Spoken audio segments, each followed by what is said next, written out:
Imana yo mu ijuru ahiri ibibona imikorere yawe, imyifatire yawe, imivugire yawe, imigendere yawe. Niyo mpamvu uyu munsi wa none nkubwira ngo gerageza ukore ibyiza. Nugera mu kigeragezo Imana izabana nawe.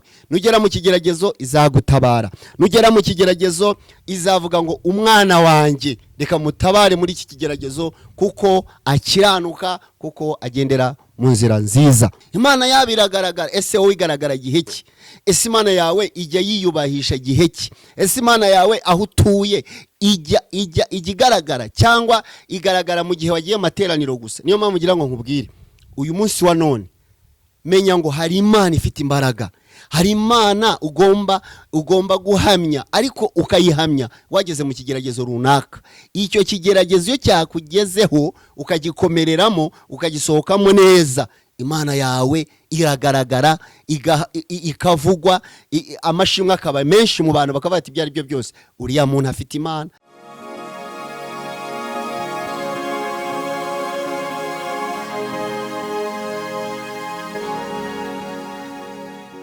Shimye Imana kubw'uyu mwanya mwiza nongeye kubona kugira ngo tuganire ku ijambo ry'Imana.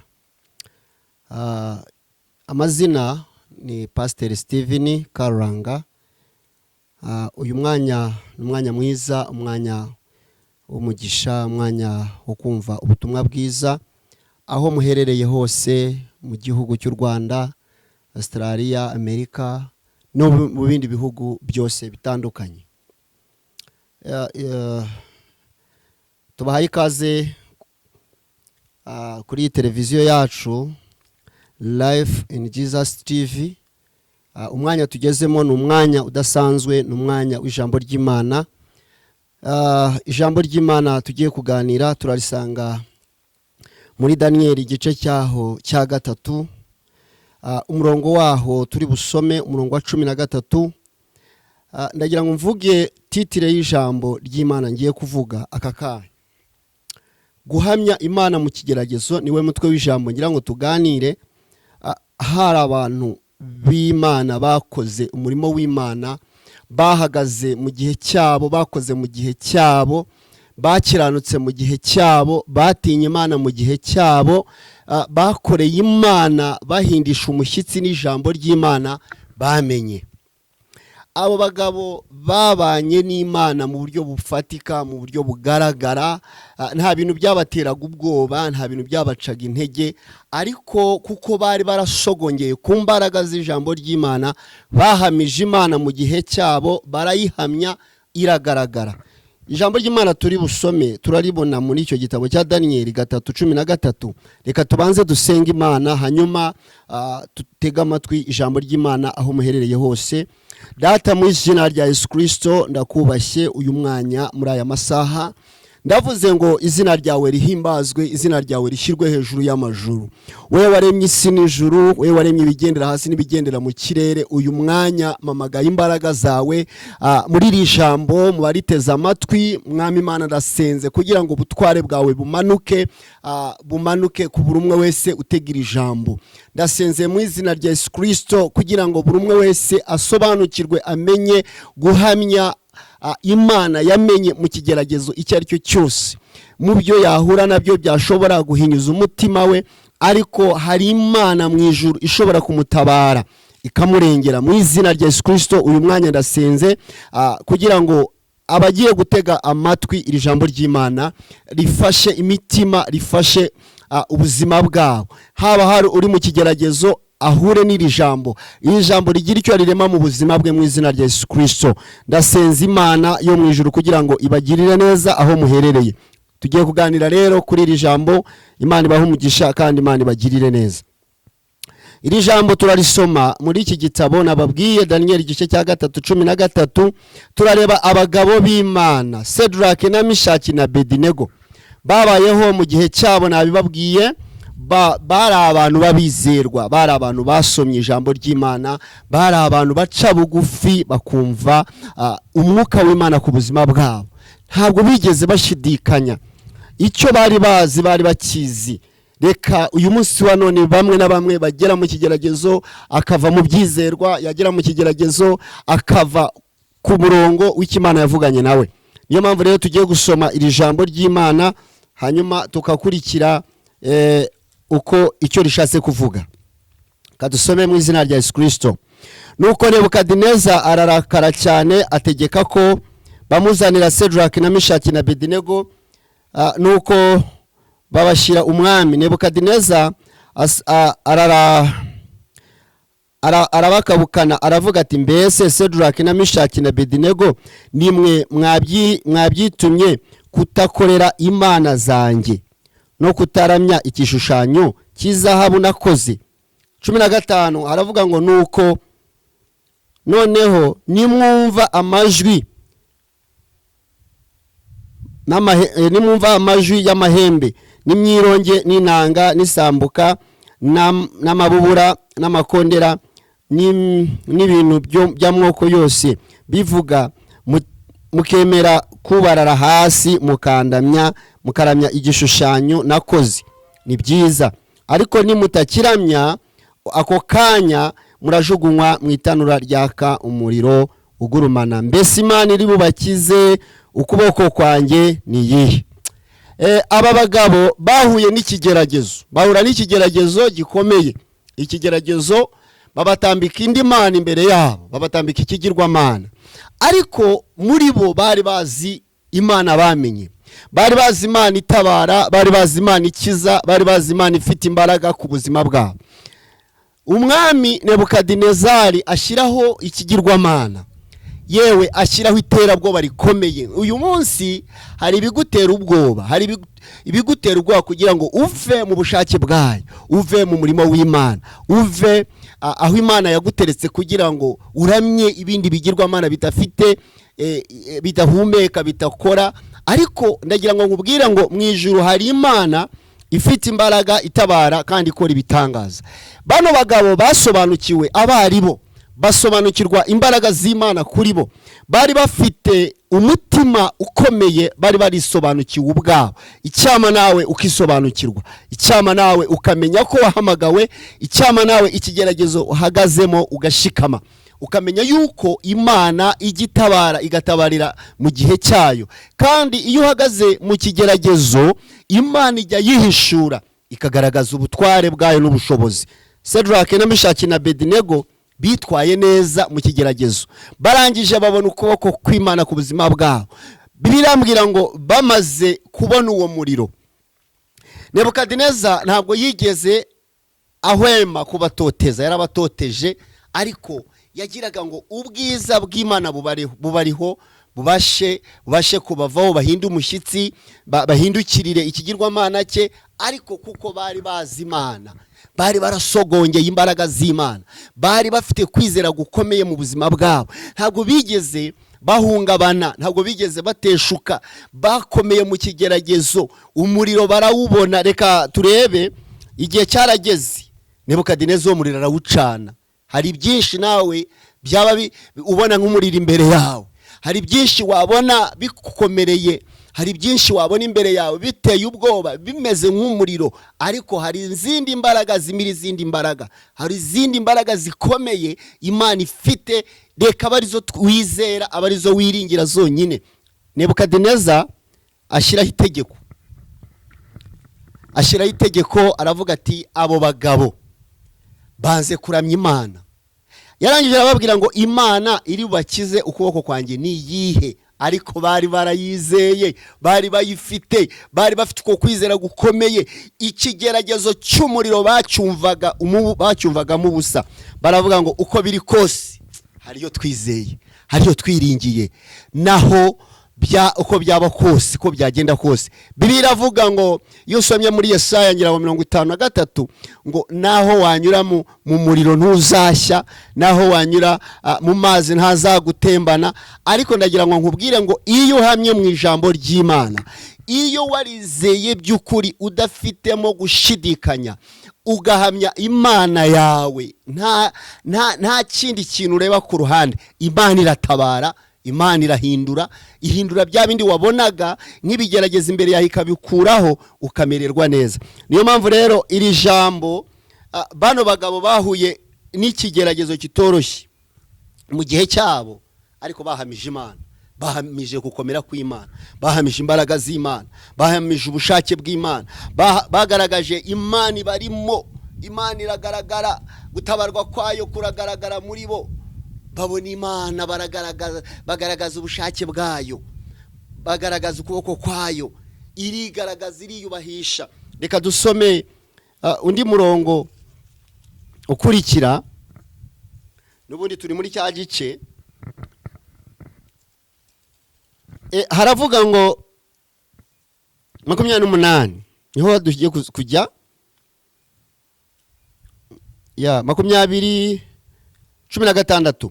Nebukadinezari na Sedraki na Meshaki na Abedinego basubiza umwami bati, Nebukadinezari, nta mpamvu ituma tugusubiza iryo jambo. 17 ngo niba ari byo Imana yacu dukorera ibasha kudukiza mu itanura ry'umuriro ugurumana, kandi izadukiza ukuboko kwawe Nyagasani, ariko nawe itadukiza Nyagasani, nawe itadukiza Nyagasani, nawe itadukiza Nyagasani, umenye ko tutari bukorere Imana zawe habe no kuramya ikishushanyo kizahabu wakoze.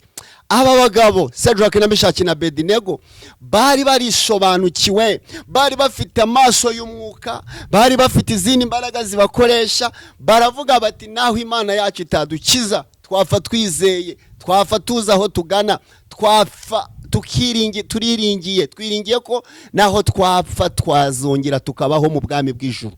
Baravuga ngo naho Imana yacu itadukiza, ariko tuzi neza ko tutari bufukamira ikigirwamana. Baranga kukipfukamira. Ariko se wowe, iyo ugeze mu kigeragezo witwara ute? Iyo ugeze mu kibazo witwara ute? Uyu munsi wa none hari ibibazo bitandukanye, hari intambara zitandukanye mu miryango, hari ibibazo bitandukanye, hari intambara zitandukanye. Ese witwara ute mu kigeragezo ufite uyu munsi wa none? Imana uracyayifite cyangwa warayihakanye? Iyo ugeze mu kigeragezo urayihamya cyangwa urayireka ukakora ikigeragezo kikakugusha ukava mu murongo? Iyo wamenye Imana ugahamya Imana, Imana ijya yihishura ikagaragaza imbaraga zayo. Barangije baramubwira bati, naho itadukiza Nyagasani. Turabizi kuko bari barasobanukiwe, bamenya ko hari yindi Mana ifite izindi mbaraga zisumbiza izikigirwamana ki. Yazanye iterabwoba nta kintu ryabatwaye kuko bari bizeye Imana. Barangije baravuga ngo Nebukadinezari, nta mpamvu ituma turamya ikigirwamana, ikigirwamana kitavuga, ikigirwamana kidakora, ikigirwamana ufite uyu munsi wa none. Bafite andi maso yo gusobanukirwa, bafite izindi mbaraga zo kumenya ko bafite Imana bizeye, bafite Imana bamenye, bafite Imana ifite imbaraga, bafite Imana ikiza. Barangije barayiringira. Sinzi uyu munsi Imana wiringira iyo ariyo. Barangije baravuga bati, nawe itadukiza Nyagasani, ntabwo turi bwikubita imbere y'ikigirwamana wakoze. Haleluya, haleluya. Barangije ngo Bibiliya reka tuharebe. Barangije ngo umurongo waho ukurikira, reka dusome umurongo wa 20 ngo maze atoranya abanyambaraga bo mu ngabo ze, abategeka kuboha Sedraki na Meshaki na Abedinego ngo babajugunye mu itanura ry'umuriro ugurumana. Nuko baboha abo bagabo uko bakambaye amafurebo n'imyambaro n'imyitero n'ibindi bambaye, babajugunya mu itanura ry'umuriro ugurumana. Maze kuko itegeko ry'umwami ryari ryikubagaho, kandi umuriro ugurumana cyane, ibirimi by'umuriro bisumira abo bagabo birabica. Baterura Sedraki na Meshaki na Abedinego birabica. Nuko abo bagabo ko batatu, Sedraki na Meshaki na Abedinego, bagwa mu itanura ry'umuriro ugurumana hagati uko bakaboshywe. Urumva aba bagabo bafashe Sedraki na Meshaki na Abedinego, ibirimi by'umuriro byarabishe. impamvu byabishe ni iyihe? Nuko bafashe ku basizwe amavuta, bafashe abakozi b'Imana basobanukirwa imbaraga z'Imana. Imana ibasha gukora, bababera igitambo, barashya umuriro, ibirimi by'umuriro birabakurura, birabica. Reka mbabwize ukuri, dufite Imana mu ijuru. Imana ijya yihorera buriya ijuru ryarabibonaga ko barimo kurengana. Imana irangije irabareka, bavuga ati mubashyiremo ariko ko ari abana banjye mbazi, ni muyihe mpamvu yatuma bahuzagurika. Barangije umuriro bawujyamo uko bakabushye, bawujyamo pe. Ariko ibirimi by'umuriro hari abo bishe bafashe ku bakozi b'Imana. Hari igihe abakozi b'Imana usanga abantu benshi babavuga uko batari. Ariko ndagira nkubwire ngo itonde kuvuga ku mukozi w'Imana, itonde kugerageza gukora mu jisho ry'umukozi w'Imana umuvuga uko atari. Rero aba bakozi b'Imana baremera umuriro bawujyamo, bawugezemo rero Imana yarigaragaje. Imana yarigaragaje, igaragarira mu muriro. Niyo ngira ngo nkubwire ngo Imana dufite uyu munsi ikigaragara mu ikagaragarira ahantu hakomeye, mu bibazo ikagaragara, ibyo tubona bimeze nk'umuriro. Niyo mpamvu aba bagabo Imana yabatabariye mu muriro. Nawe ikigeragezo ufite gishobora kuba kimeze nk'umuriro, gishobora kubona kicanye, ariko mu ijuru Imana irakizi kandi igikemura ikibazo umuntu atarasanzwe azi ko cyahita gikemuka. Igihe kiragera rero babashyira mu itanura ry'umuriro. Babashyize mu itanura ry'umuriro, kadusome ku murongo ukurikira 25. Arababwira ati dore ndareba abantu 4 babohowe bagenda mu muriro hagati, kandi ntacyo babaye, ariko ishusho y'uwa 4 irasa n'iy'umwana w'Imana. Urumva bamaze kujya mu muriro, ntabwo Imana yabo yabaretse, yajyananye nabo mu muriro. Arangije arahishurirwa ngo ageze haragenda, ararunguruka, arabona ngo agiye kubona ngo abona ba bantu yashyizemo ari 4 ari 3, nkabonamo umuntu wa 4 udasanzwe. Ngo ariko arangije ngo aravuga ngo nimwigire hino, ngo ahamagara abayobozi bafatanyije ngo nimurebe, ngo ndi kubona ngo umuntu ngo udasanzwe, kuko Yesu yarari indani muri bo. Yesu yarari indani muri Shadraka na Meshaki na Abedinego. Bageze mu muriro agaragaza imbaraga ze, ngo arangije ngo arahishurirwa. Nebukadineza agize atya, abona ngo ndabona umuntu wa 4, ngo kandi yewe ngo arasa n'umwana w'Imana. Rero igihe ugeze mu kigeragezo ugomba kubuzi neza yuko ese Imana turacyari kumwe, ese Kristo turi kumwe, cyangwa yagiye ku ruhande ntabwo tukiri kumwe. Imana igitabara umuntu mu kigeragezo bitewe nuko nawe yitwaye mu bumana neza. Arangije tusomye umurongo ukurikira, ngo Nebukadineza yigira ku muryango w'itanura ry'umuriro ugurumana, aravuga ati yemwe Shadraka na Meshaki na Abedinego, mwabagaragu b'Imana isumba byose mwe, nimusohoke. Urumva arangije arasobanukirwa, arahishurirwa, amenya neza yuko ari abagaragu b'Imana isumba byose. Iyo umaze gukorerwa igitangaza n'Imana, Imana yawe imaze kugukura muri cya kigeragezo y'icyitwayemo neza, abantu bahita bavuga bati tubonye Imana ya runaka. Imana yawe izagaragara witwaye neza mu kigeragezo, Imana yawe izihishura wifashe neza mu kigeragezo. Ariko icyambere ugomba kumenya nuko ugomba kuba ufite indangagaciro za gikirisitu, ufite kugendera mu bushake bw'Imana, ufite kugera igihe ukavuga ngo eske narahindutse, namenye Imana by'ukuri, narihannye by'ukuri, sinkijarajara mu byaha, sinyikora ibyangwa n'amaso y'Uwiteka. Igihe iyo kigeze Imana ireba uguhagaze mu bumana, yarangiza akavuga ngo reka mutabarire muri iki kigeragezo. Arangije ngo arababwira ngo nimusohoke. Basohoka mu itanura ry'umuriro. Bamaze gusohokamo, icyakurikiyeho rero aravuga ngo mbonye Imana, nta yindi Mana ibasha gukiza bene aka kageni. Arangije aravuga ngo muri iki gihugu nciye iteka. Reka nihute ku murongo waho wa 28, aravuga ngo Nebukadinezari aravuga ati Imana ya Shadraka na Meshaki na Abedinego ishimwe, niyo yohereje marayika wayo akiza abagaragu bayo bayiringiye. Haleluya, haleluya. Ati mbonye Imana nta wundi uyimbwiye, mbonye Imana igaragaje ubukana bwayo, mbonye Imana igaragaza ubunini bwayo, igaragariye muri aba bantu. Arangije aravuga ngo sihakagira undi muntu uzongera gusenga iyindi mana usibye Imana y'aba bagabo uko ari batatu. Imana yabo iragaragara. Ese wowe igaragara gihe ki?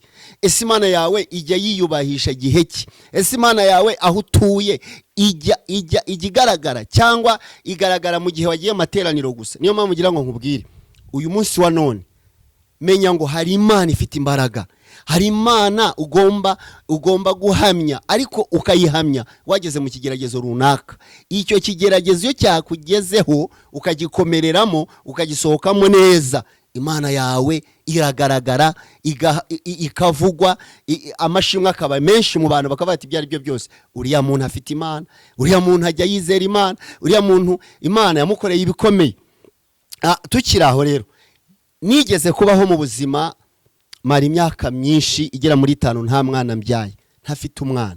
Ariko maze kubyara, igitangaza cya mbere Imana yankoreye, nabyaye umwana w'umuhungu mwita Kwizera Samuel. Igihe cyarageze rero, kubera ko kwizera nari mfite, kubera ko gusenga nasengaga, abantu baravuga bati tubonye Imana ya Steven, tubonye Imana y'umukozi w'Imana. Umukobwa umwe yarambwiye ati, yitwaga Christine, ati sinzongera gusenga Imana ya Abraham, ahubwo nzajya nsenga Imana yawe kuko ndayibonye, nyibonye ikora. Mu gihe kinini wihanganye, mu gihe kinini wahuye n'icyo kigeragezo cyo kutabyara, amagambo ari menshi bavuga ibintu byinshi, ariko Imana yaragaragaye. Rero muvandimwe, nshuti, iyo ugeze mu kigeragezo yukitwaramo neza, kuko mu ijuru Imana ibifite uko ikubona. Ikubona n'uwuhe mutima, ikubona kahe gakiza ufite, ikubona ugendera mu zihe nzira. Rero igihe cyarageze, Shadraka na Meshaki na Abedinego Imana yabiragaragara. Iyo dusomye ku murongo waho wa 29, haravuga ngo nicyo cyatumye nciteka kugira ngo umuntu wese wo mu mwoko yose indimi zitari zimwe azavuga nabi Imana ya Shadraka na Meshaki na Abedinego azatarwe, kandi urugo rwe uzahindurwe icyavu, nkuko ari nta yindi Imana ibasha gukiza bene aka kageni. Ibyo bishize umwami yogeza Shadraka na Meshaki na Abedinego mu gihugu cy'i Babuloni. Haleluya. Igihe cyarageze, nawe arasobanukirwa, amenya ko hari yindi Mana ifite imbaraga, hari yindi Mana ifite ububasha n'ubushobozi, hari yindi Mana isumba ikigirwamana cye. Ashyiraho itegeko, aravuga ngo muri iki gihugu cy'i Babuloni nta yindi Mana izongera gusengwa usibye Imana ya Shadraka na Meshaki na Abedinego. Niyo Mana mbonye, niyo Mana ikiza, niyo Mana ifite itabara, niyo Mana ifite gukomera. Arangira avuga ngo nciye iteka, ntihazagira undi muntu wongera kuvuga indi Mana. Ati muri Babuloni. Ibyo bishize arayogeza, atangira gukora amakonseri, atangira gukora ibiterane, atangira kuvuga Imana ya Shadraka na Meshaki na Abedinego. Niyo mpamvu uyu munsi wa none nkubwira ngo gerageza guhamya Imana mu kuri no mu mwuka, ukiranuke, uve mu mabi, ukore ibyo Imana ishaka, ugendane ingeso nziza, ugendane gukiranuka, uve mu byaha, uhindukire uvuga Imana yo mu ijuru. Ahiri ibibona imikorere yawe, imyifatire yawe, imivugire yawe, imigendere yawe. Niyo mpamvu uyu munsi wa none nkubwira ngo gerageza ukore ibyiza. Nugera mu kigeragezo Imana izabana nawe, nugera mu kigeragezo izagutabara, nugera mu kigeragezo izavuga ngo umwana wanjye reka mutabare muri iki kigeragezo, kuko akiranuka, kuko agendera mu nzira nziza. Iyo dusomye amakuru cyangwa se iyo dusomye mu gitabo cya Yubu yarageragejwe, ageragezwa kugera igihe umudamu babanaga amubwira ati ihakana Imana. Harangira amubwira ati ariko se wowe tuzakunda Imana mu byiza gusa, ibi tuyihakane? Yubu nawe aravuga ati agundira gukiranuka, ahamya Imana mu gihe cye, imitungo imushiraho, ibintu bimushiraho, ariko igihe kigeze Imana iramushumbusha kubera ko yayihamije.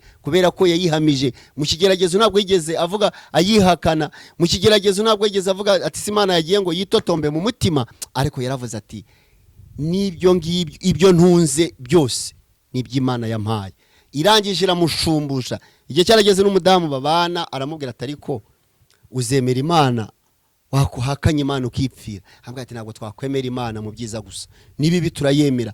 Wageze mu kigeragezo cyari cyo cyose hamya Imana, wageze mu kigeragezo cyari cyose yivuge. Inzara yabaye vuga Imana, wabibonye utabibonye vuga Imana. Ariko ikintu cyambere kibaho menya ngo Imana n'umutabazi, n'umurengezi, ikorera mu gihe cyayo. Imana yo mu ijuru ibaha umugisha, Imana yo mu ijuru ibagirire neza. Ndabashimiye rero kubw'ijambo ry'Imana maze kubabwira aho muherereye, kandi tuzakomeza tuganire uko Imana izagenda idushoboza aho muherereye mu gihugu cy'u Rwanda hose ndetse no hanze y'igihugu. Imana yo mu ijuru ibaha umugisha, ibagirire neza, kandi ikomeze kubarwanirira ahantu ahariho hose muri. Ushobora guhura n'ikibazo, ushobora guhura n'ikigeragezo, ukabaho mu bushomeri, ukabaho ufite inzara, ariko iyo wizeye Imana, Imana irakugaburira. Narayibonye mu gihe cya Covid, narayibonye Imana ingaburira, nta mafaranga, nta kazi, ntaki, Imana inyitaho, ikoresha abantu. Ariko ndagira ngo mbabwire ngo Imana ntibikora kuko ibikora kuko ireba umutima ukiranuka ugendera mu nzira z'ukuri. Rero ndagira ngo mbabwire tufite Imana mu ijuru ireba kurusha uko abana b'abantu bareba. Dufite Imana mu ijuru ntabwo ikora nk'uko abana b'abantu bakabaye bakora, ariko Imana ikora nk'Imana, ijya yihishura ikigaragaza mu gihe cyari cyo cyose. Rero Imana ibagirire neza kandi ibaha umugisha. Ndabashimiye aho muherereye hose. Tugiye gusenga Imana tusoze. Ndabashimiye, murakoze. Data, mu izina rya Yesu ndagushimye kubwira ijambo ryiza twumvise, kandi ndasenze Mwami hirya no hino ku bantu bawe. Mwami Imana, ndabakweretse ufite ikigeragezo kimeze nk'umuriro kicanye, ndetse Mwami Imana wamubera igisubizo. Ufite ikigeragezo ku buzima bwe Mwami Imana cy'uburwayi, ufite ikigeragezo icyo ari cyo cyose cy'imibereho, wamugirira neza, ugakingura amadirishya yo mu ijuru, akabona ineza yawe, akabona imbaraga zawe, nawe akaguhamya kuko wamugiriye neza. Data mwiza, ndagushimye, komeza kutubera Imana, komeza kutubera byose. Urakoze Papa, reka icubahiro no gukomera bikomeze kuba ibyawe mu izina rya Yesu Kristo. Amen.